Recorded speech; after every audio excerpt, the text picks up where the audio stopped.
The idea for the Dissolving Boundaries programme really goes back to 1999, when the two departments of education in Belfast and Dublin were looking for a way to use ICT in order to link schools together. Every year, Dissolving Boundaries brings together 60 new schools, 30 in the south, 30 in the north, and they form 30 new partnerships every year. But we continue to involve schools that have been recruited over the years. So we have, in fact, a very large number of schools all working together and who are part, if you like, of the Dissolving Boundaries community. The programme is aimed at the upper end of primary school and the lower end of post-primary school, and we also involve special schools. My name is Lauren and I'm going to talk about the forums. On the forums it's really good because you can really talk about whatever you like to your friends, and they can send you back messages, but it might take them quite a while because they're all the way over in Dublin. Well, I wrote about myself and the school and all my friends, and I decorated in little smileys and all that stuff and colours. So this is interesting for children to do, especially me. We didn't have anything like Dissolving Boundaries in my old school, so we couldn't connect with other people outside the school, like in Derry and Sealstown. And I just think that it's a really good way to learn about other counties' history and everything. The aims of the programme are to make really good use of ICT in the classroom. Partly we want to do this to embed ICT in the curriculum so that it's something which teachers and pupils use every day.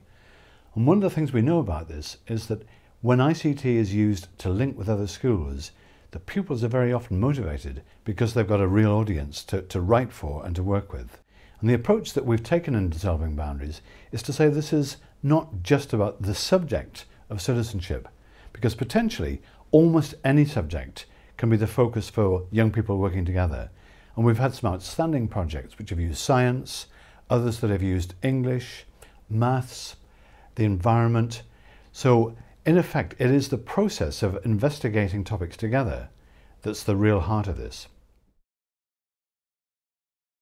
A key component of Dissolving Boundaries is video conferencing. That's a very motivating technology for pupils. It's very exciting. It brings their partner school very much to life and very much present to them in their classroom, and very directly with real-time communication. Well, we're using a program called Maritech on the computer, and then there's a webcam thing that we put on top of the computer, and it's a program that comes up, and then there's two windows, one with our faces and one with the other ones in Hoth, and then we talk to each other. And we've found that it's particularly effective with children who are on the lower scale of academic achievement. They have fewer inhibitions and they are inclined to use this technology extremely well. It has given them, I think, incredible self-esteem and opportunity to excel in school. So we can say that alongside all the other reasons for using ICT, what Dissolving Boundaries is doing is developing knowledge of self and knowledge of others. And in a knowledge-based society, it seems to us that those are particularly important things to be doing. The face-to-face was my favourite part because you actually got the bond with your pen pal and all. And it was really exciting going to the Viking Centre and exploring with them. I think it's a better way of communicating with them and learning about Derry because they've been there and they've grown up there, and they tell you more detail about it, and that's the same with us. We can tell them more detail about Lucan and Dublin and it's really a good way of communicating. We encourage them to have their face-to-face meetings at the beginning of the school year because we realise that once they meet each other on a personal basis, then when they look at the video and see themselves, say, oh look, there's Marek, I know him, and they're very keen then to email each other and talk to each other in forums and so on and so forth. So it has been very successful, and every school that has been in it has thoroughly enjoyed it, you know. Each September we bring together teachers for a planning conference, and the result of this is that we'll end up with a number of partnerships, almost always one school in the Republic of Ireland linked to one school in Northern Ireland. Generally speaking, it's one class in each school that's involved in the programme. Mount Fuji and Anfield and Australia, Canada, made it all around the world, and then they documented all the travels and posted up their photographs onto the wikis, and they collaborated in you know, each place that they had travelled to.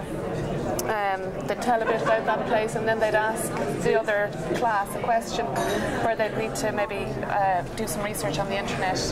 You know, for example, what's the tallest mountain in Japan, or, you know, so their research skills and their, you know, searching on the internet, and that was all new to them, and they're very familiar with it now. Because we have special schools involved, we also have some links which involve mainstream schools and special schools. Originally, when we got involved in the project, we were hoping to be twinned with another deaf school in Northern Ireland, and we thought this would be a fantastic project because in Northern Ireland they use, our school is a deaf school and we use Irish Sign Language. In Northern Ireland, some deaf people use British Sign Language, so this would have been something that our students could have learnt, but it ended up, it didn't work like that. We couldn't get another deaf school, so we ended up being twinned with a hearing school in a grammar school. So this was a school of high achievers, and they thought it might be a good idea if they learnt Irish Sign Language, and then they'd be able to communicate with our school. And because we weren't twinned with another special school who might have found it difficult to learn Irish Sign Language, this link actually began to really work well. And our project that we took on this year was about the services for the deaf in the north and the services for the deaf in the south. The key thing is that the kind of skills that the students are learning fits in extremely well with the revised curriculum in Northern Ireland. It also fits in with the current thinking in the Republic of Ireland in terms of where the curriculum should be. So for teachers who are thinking about this, it's certainly an extremely good channel for professional development. And I think it is fair to say that this does involve a commitment. It is hard work, but because it's like an accredited programme, a lot of the kids get a lot of enjoyment out of it, and it goes to a lot of sort of prize night. Parents can come in and actually see the work that is going on within the school, so it is. When you bring new teachers in initially, sometimes there can be apprehension or fear what they're getting into. Is there going to be a lot more work? And I would say to teachers, yes, there probably is more work initially, because it's teaching your same subject just in a different way.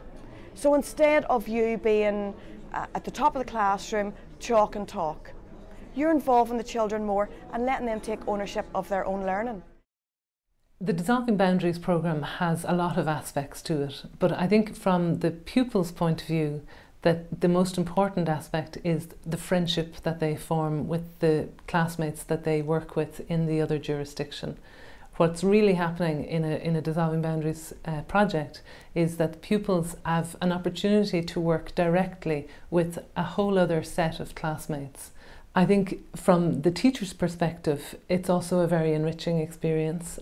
Teachers are working with a partner who has been trained in another system, who is familiar with the different education system, and by virtue of that, they adopt new practices, they have new perspectives on their own teaching, and that's very, very enriching.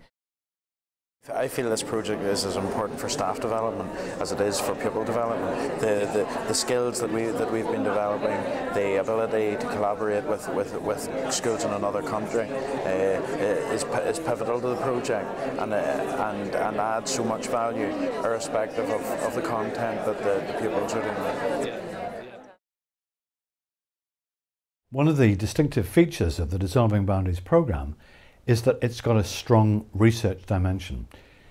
Each year we evaluate the impact of the programme on both pupils and on teachers.